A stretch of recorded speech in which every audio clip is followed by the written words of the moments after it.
Let's move into the final half of final third of our mock draft 3.0. I'm stupid. Final third of our 3.0. We were swimming before the podcast. We were. That's true. It's a little dry right now. Final third of the mock draft 3.0. Ricky, take us through your 21 through 30. Well, starting off at 21, the Lakers going with Kyrie Thomas, the guard from the Creighton Blue Jays. Then my Bulls at 22 going Mitchell Robinson, the high schooler, who is the 5. The Pacers at 23 going Chandler Hutchinson, the forward from Boise State, go Broncos. Then at 24, the Hawks going with Jacob Evans, the guard forward from Cincinnati. Then the Wolves going Landry Shamet, right? Yeah, we've been saying that wrong. Yeah, we've been saying Shamet. Which you said Shamet, and then I'm like, that makes sense. Kind of like shame. You're not going to say sham. It's shame. So Shamet going to the Wolves at 25. Then at 26, Brandon McCoy going to the Trailblazers, the 4-5 from UNLV. Shake Milton going to the Celtics at 27. Nets taking Keita Bates Diop. Keita Bates Diop. Thank you for helping me out there. The forward from Ohio State. Then the last two picks, which I absolutely love. Warriors going with Lincolnshire guy, going with Jalen Brunson, the guard from Villanova. And then the Hawks going with my wet boy, Jarius Lyles, the guard from UMBC. Who would you have the Hawks actually taken if you weren't such an asshole? I believe... Ooh, who did I have? I was going to be nice about asking that question, but... Who did I have? It wasn't Jacob Evans. Let's just put Grayson Allen, right? No, I didn't put Grayson Allen. I can't remember who it was. Oh, well. I literally cannot remember who we was there. can have fun with the 30 pick. I can't remember who was there. I'll figure it out, though. Probably not going to be a draft pick this year. I think he has one more year of eligibility. Actually, I think he's a senior. So we'll see if Jerry Lyles gets drafted. But he's a kid's small. I can't remember who I had there. It was a guard, though. It was a guard. All right, Dave, go through your 21 through 30. All right. I've got the Lakers going with Jacob Evans out of Cincinnati. I've got the Bulls going Kyrie Thomas out of Creighton. I've got the Pacers going Keita Bates Diop. And I've got the Hawks going Chandler Hutchison. The Wolves going Bruce Brown. The Trailblazers going with Zaire Smith. And the Celtics going DeAnthony Melton. The Nets going Jonte Porter. The Warriors going Landry Shamet. Although I want to put Grayson Allen there so bad, it's a toss-up in my mind. It really is. I think they could go either way. It'll work out for them because they're the Warriors, and that's bullshit. And the Hawks going with Isaac Bonga. Best name in the draft. Probably. Bonga. Yep. Bonga. Anyways, my 21 through 30, Lakers via the Cavs going with Mitchell Robinson from high school. 22, the Bulls going with Eli Okubo from overseas, guard from overseas. 23, Indiana Pacers going with Troy Brown from Oregon. 24, the Hawks via the Timberwolves going with Chandler Hutchison from Boise State. Also, the Boise State angle in the NCAA tournament is cancerous. Never have a tournament again in Boise State. It's so bad. Why is it so high up? It's horrible to watch. Yeah. Wolves going via the Thunder with Kyrie Thomas out of Creighton. Trailblazers going with Jacob Evans from Cincinnati. Celtics going with Bruce Brown from Miami, Florida. Nets via the Raptors going with Landry Shamet from Wichita State. Warriors going with Brandon McCoy from UNLV. And finally, the Hawks via the Rockets going with Jalen Brunson from Villanova. Let's jump into it first. The Lakers via the Cavs. Dave, you want to talk about this one? I have them going with Mitchell Robinson because I think they need a big in the middle to at least start blocking shots. Losing Julius Randle after this year, most likely. Brook Lopez has been nothing defensively. What? Well, defensively nothing. Yeah.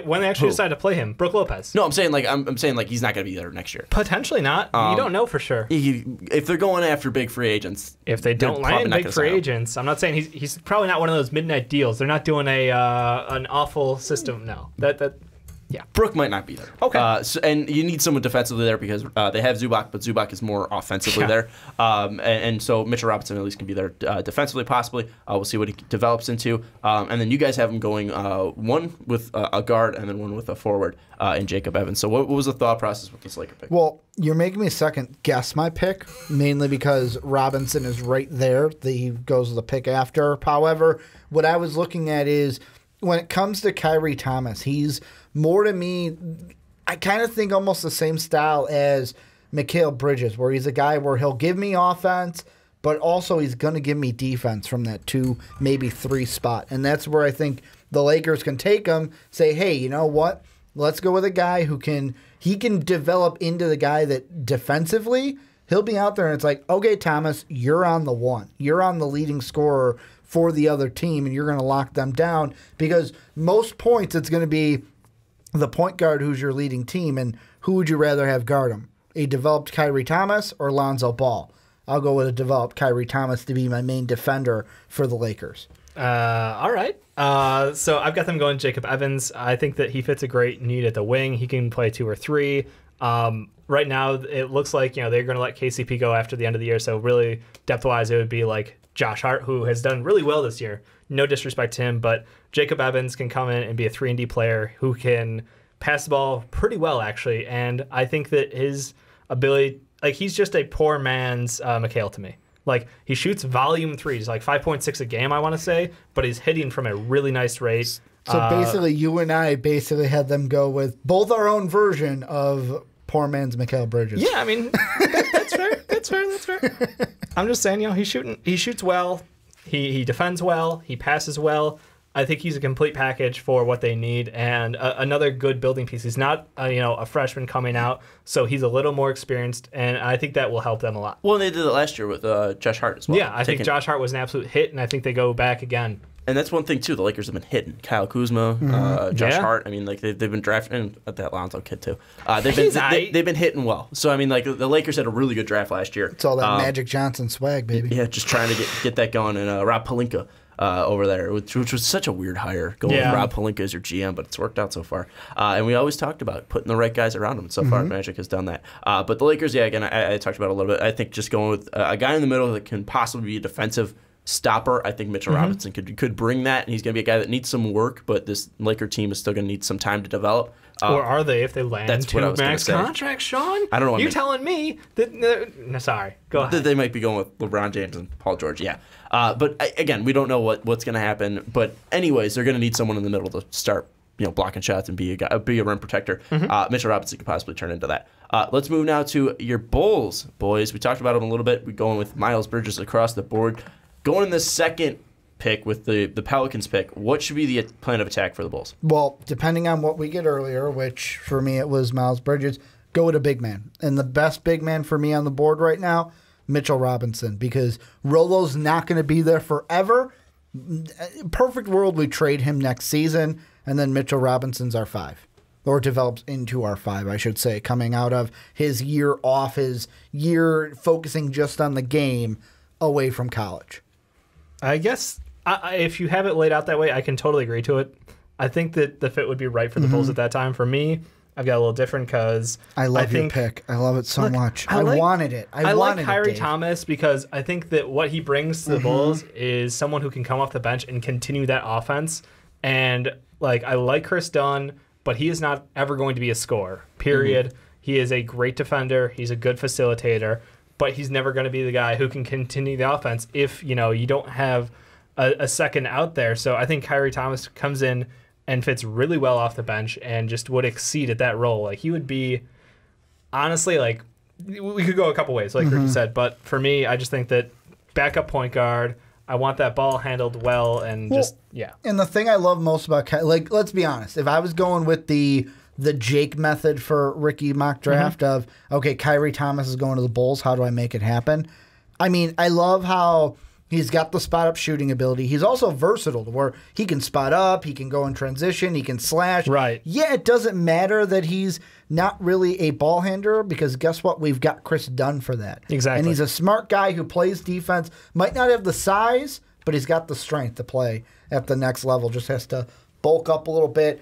And, man, that 6'10" wingspan, I'll take that all day. I will take that all day. Now, I have them going, because you mentioned Chris Dunn not being great offensively. You talked to them about the defensive wingspan of Kyrie Thomas. And in your pick with them going Mitchell Robinson. You going hybrid? You going hybrid on me? No, not at all. Okay. Eli Okubo is a 6'2" point guard that has the ability to score. So I was going away from Dave. If you want to change a pace from Chris Dunn, go with a scorer off the bench. Eli Okubo could be this guy. He's a 20-year-old from the LNB from Pro A over in France, which I think is the same league Frank played in, if I remember correctly. But so far over there, he's averaging 13.4 points per game, shooting 38% from 3, 81 from the line, 46 from the field. He looks like a natural scorer. His shot is pretty damn slick. Like it's something that just comes off and fires away. He's got a pretty decent shot. Not a pretty decent shot. He's got a really nice shot, and I think that it's going to be able to translate to the NBA. And again, with having Chris Dunn already there,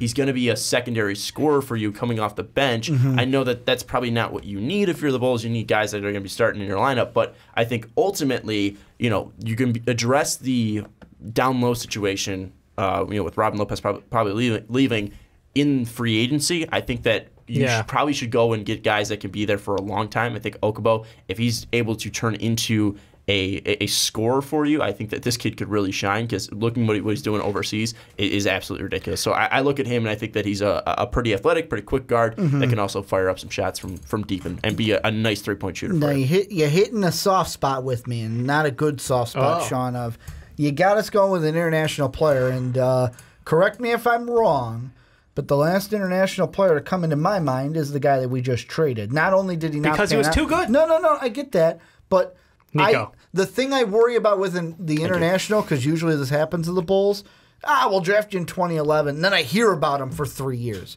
I don't want to hear about you for 3 years on the Bulls. I want you to play day one. He's been playing over in France for 2 years now, so technically he'd be like a junior. Yeah, he's 20 college. right now, yeah. So he's 20 years old. It's not like he's going to be like sitting over there. If he's coming to play day one, Sean, I'm happy. If he's got to sit for 3 years, and I got to hear people say, hey, I know about this. Like back in the day, I hear about this Morodic guy. This Morodic guy got this coming Nico over. Morodic. He's gonna be basically like Dirk. That's really what we heard, and then he was good. Well, but he was not Dirk. I think it's different. I think that his size is already ready for the NBA. Again, I think his shot's there for the NBA as well. So looking at it, I think it's just I think he'll come over right away. I don't know exactly, so I might not be able to. Just saying, my only concern as a Bulls fan. I think that you'll be fine. I mean, the European Bulls have been working out. I mean, Nocioni, Nicola got you a first-round pick. Who else is there? Kukoc. Kukoc, That's pretty way good. back. But that's way back. But yeah, I mean, like the international players have worked out for you guys. We've so not missed entirely. There's a couple guys who are like seconds, but Luol Deng's technically French. I thought he was English. Shit, you're right. Yeah. All right. Well, He's still international. So there you go. Yeah, he's from England. Yeah. No, damn. But yeah, so I can't think of any other Bulls international players, but at least looking at it, I think you guys will be fine. Eli Okabo was my pick for the Bulls. There. Finally, let's move now to the Trailblazers at 26. We want to talk about this slot. I look at them. They need a wing. We already talked about Jacob Evans. I don't really need to bring it to him. He's going to bring outside scoring for you. He's going to be your length. He's probably going to bring some defense for you. Yep. Kind of fill in the role that Alan Crabb left. So that'd be a nice pick for them. Jacob Evans at 26.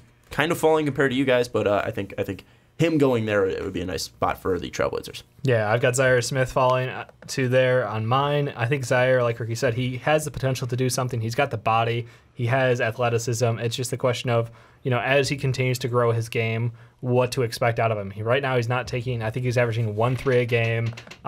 So really nothing there to write home about. But I think he has the body and he has the tools to move forward. And I think this Trailblazers team is like, they're like one piece away from competing at the top level in the NBA.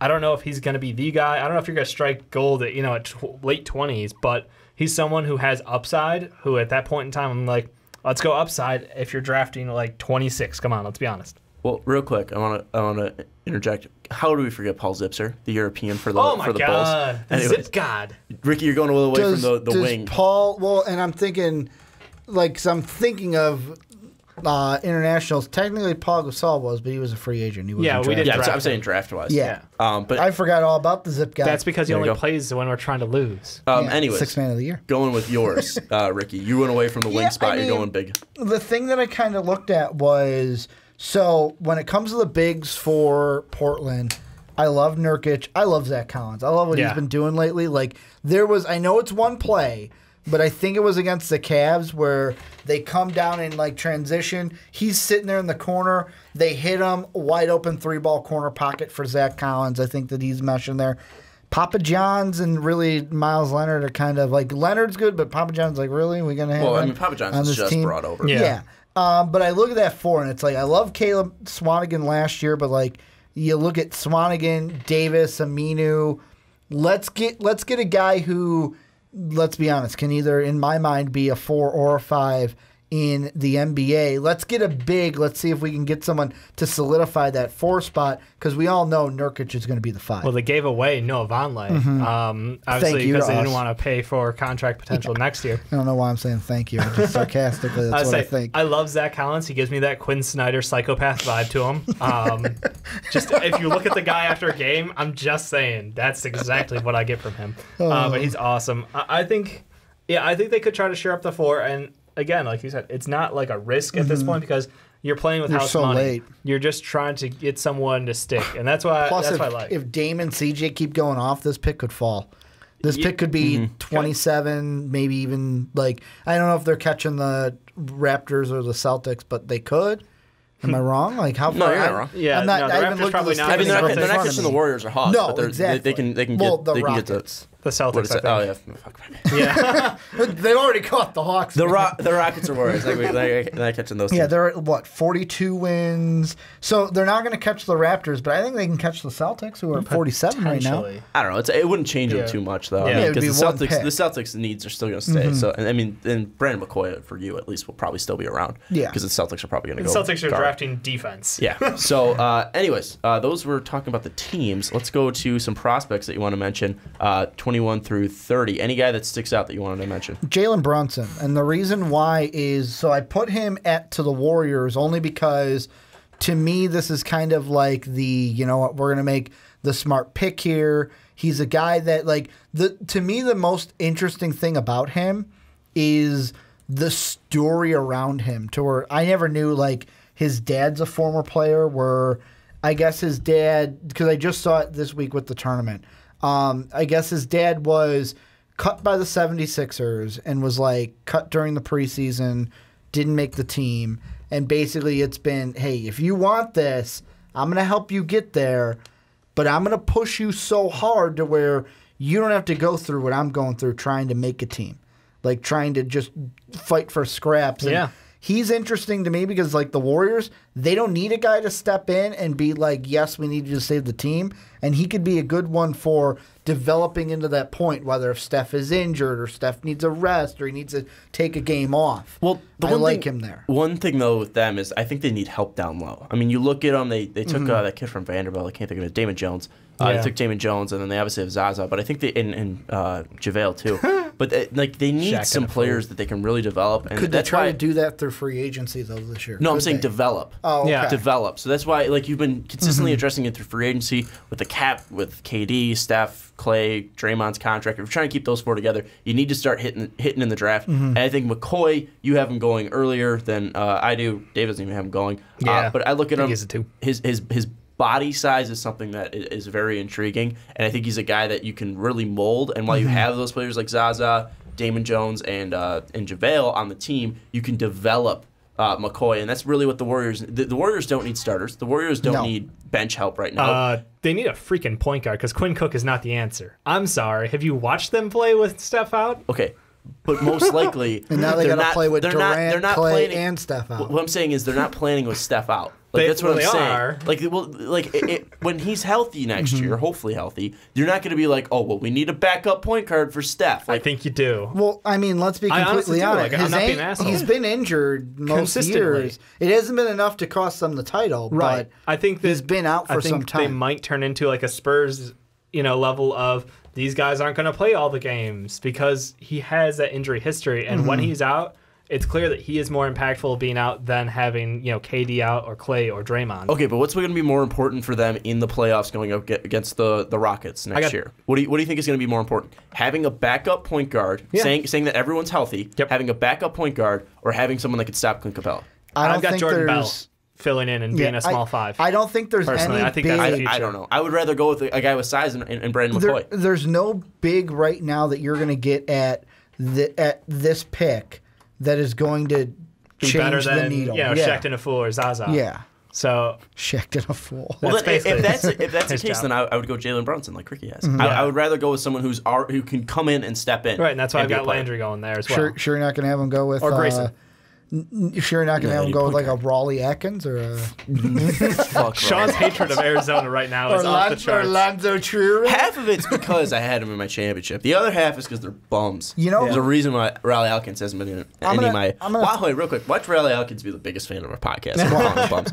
Huge fan. But the thing is, like, I have not had him in any of my mock drafts because I don't see him as a player that's worth a first round pick. Two guys that I just want to mention. These guys aren't going to be first rounders to me, but it's going to be interesting to see how their careers turn out in the NBA. I like Devonta Graham, what he's been doing with Kansas as a point guard. I think that he's a guy that could get to maybe a late first, but definitely a second. And the most interesting one to me is the senior from West Virginia, Javon Carter. Yeah. A guy who can play defense, can grab you boards. He's a 22-year-old kid, so he's an older kid, so you don't have to worry about like the 18-year-old coming out. I think if they don't go Brunson, I think they go Javon Carter for the Warriors. I would like him for the Warriors. I would take him. That's what I'm saying. If they don't go Jalen Brunson, they can go Javon Carter. I think that's totally in the realm. Dave, did you mention any? I didn't. I'll go with Chandler Hutchison. I just think as a 4-year player coming in straight into the Timberwolves, like it would be a good fit. Obviously, the problem is spacing and is at the wing. Like we've seen struggles when Jimmy is not there, and Wiggins. We pray to God develops, but who knows at this point? Like I think you add in him because he's a confident shooter on the outside. He's grown his game. He is an all-around player enough to kind of give them a hand at that point in the draft. Getting someone who is a 4-year player, I think, is a huge perk for them. Yeah, I think I'm not going to mention any of the guys in the mock draft because we pretty much talked about everybody. Like, there's no one really new that's coming in. I mean, like Landry would be the guy that I mentioned, hitting from the outside. Right. Really struggled in the tournament game, but was able to find his players. I really like his ability to at least not be only a scorer and a shooter from the outside, but his ability to at least pass as well. For Landry Shamet.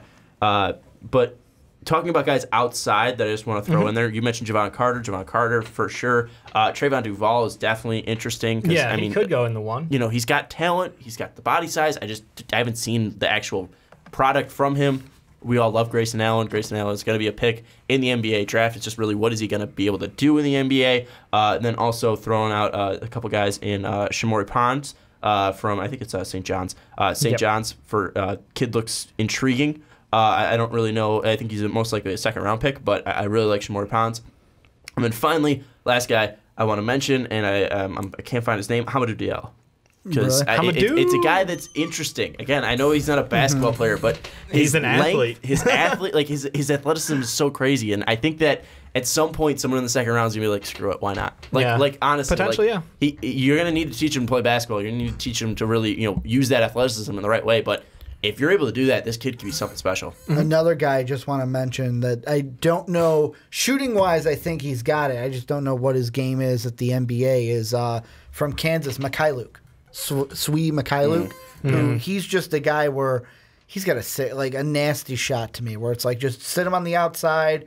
He's going to become a shooter, second-round guy. He's one where it's like, I want to see what you become in the next level. I honestly feel like he's a senior. I feel like he's going to be a Ben Bentil, where I was real high on Ben Bentil. Work his way in that him? D-League. I don't even think he's on a team right now. Yeah, no, he was a D-Leaguer, I think. I think he got cut. Oh, wow, that's rough. So that's the thing where, I was super high on Ben Bentil. I was like, Ben Bentil's great. Yeah. Him and Chris Dunn were teammates. Yeah. I've got the two guys outside are potentially both Michigan State backcourt. Like, I like their backcourt between Cassius Winston, Joshua Langford. I think both these guys are being overlooked because of the guys around them. But they could also fall into that product of the environment. We watched 5 Duke guys come out in 1 year and all go in the first round. It could be that situation, but I think both of them have their value. Well, I love Nick Ward, too. I mean, maybe it's because I don't watch so much Michigan State games, but I look at Nick Ward, I'm like, this kid has a crazy motor. Yeah, this kid's big, utility. He's thick. It's just something where it's like he has no stamina, and he is always falling out. So it's like I don't know what Nick Ward is. I just would love to see that kid in an NBA jersey. Ben Bentil is on the Champagne Chalins Rounds basket out of France's LNB Pro. I was just about to mention, he's playing against Eliokobo. He's overseas right now. So I knew he wasn't. I remembered he got cut because he was with the Spurs for a little bit too. Yeah. Final thing that I wanted to mention was Joakim Noah has French parents. So you guys technically drafted the Bulls. He came from a college. I know. I'm saying though, if we're going real technical, he is French because his dad's from France. Anyways, we're gonna wrap it up now. That's been our mock draft 3.0. If you have any comments, definitely leave them down in the comments below. Also, want to give a shout out to MVP Buzzweed and Juice Man. Juice Man. From the Outcasts. Yeah, the they're podcast. not. They're not allowed in the MVP studio. Sorry, guys. You just banned them why. outright. That's why they're going from Buzzweed's basement. So if you do want to check that out, definitely check that out. New episode just dropped today as we are recording it. They are going to be your Bulls fix if you want to listen to them. So check them out on Most Valuable Podcast, and don't forget to subscribe. Also, don't forget to rate us 5 stars on iTunes. Check out mostvaluablepodcast.com for the t-shirts, and also check out patreon.com/mostvaluablepodcast. We got to get our boy Jake on the podcast sometime soon this month, and we hope you enjoy that when it happens. Dave and Ricky, it seemed like you wanted to say something. No, I'm good. Oh, I'm kosher, dog. I I was getting a laughing look at from Ricky getting something. Nah, I'm kosher. What were you laughing at? No, just you're Just I'm an idiot? I just can't believe I gave you the full Randy Jackson. Nah, I'm good, dog. I'm good, dog. I'm good, dog. Anyways, that's going to be the end of the podcast. We're Big good, dog. dog. So that's going to be it for Dave Oster, Ricky Widmer. I'm Sean Anderson. We'll see you next time.